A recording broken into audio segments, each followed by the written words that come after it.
Are you nervous about going back? No.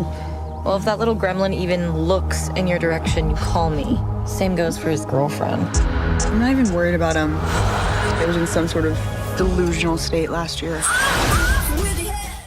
So generic, the sort of general thing about season two is I think it dives into the ripple effect of this central relationship between Lucy and Stephen.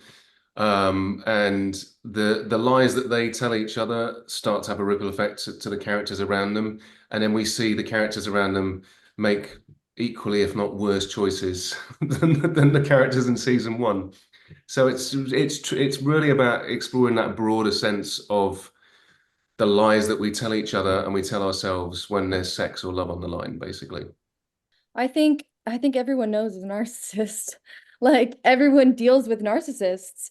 And for Brie, I mean, I just really love Brie, and I wanted to approach this storyline with care and concern because it's intense, and you know, I know people personally who have been through situations similar to this, and I think it's a really fine line to walk, you know, and I was grateful for Tom to have a scene partner who approached it with the same kind of care and knew how important it was. Advent's been different.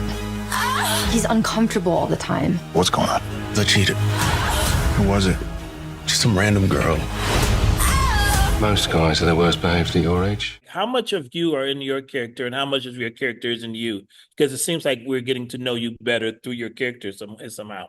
Yeah, I mean, I was really surprised when I got the role of Brie, because I mean, I of course, you know, relate to her in a lot of ways. I think as an actor, you have to relate to your character, and you have to find something that draws your personal life in some aspects to, you know, kind of to bring it to that real vulnerable place.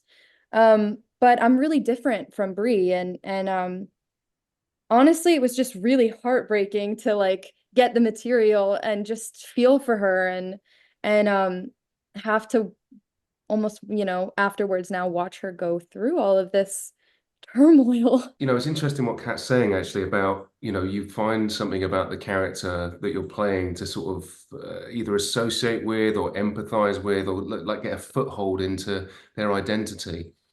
And with Oliver, I kind of struggled with that, to be honest, because I couldn't find a starting point for him.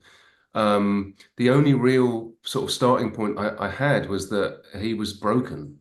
This was a broken person, and because he was broken, there was almost no conscience.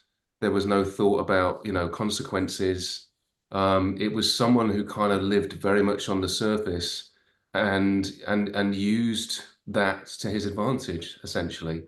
So it was whilst I, you know, often try to find what makes a character tick or what their soul is like, I sort of had to kind of get rid of all of it and just create this sort of hollow shell of a person in order to kind of service the story.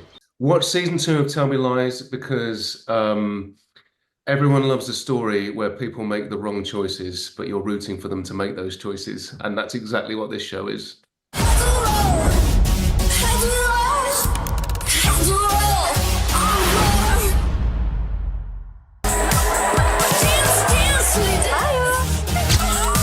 I just want to focus on school this semester, and I want to talk to guys. Cool. Cool. Lucy, I'm really sorry for her.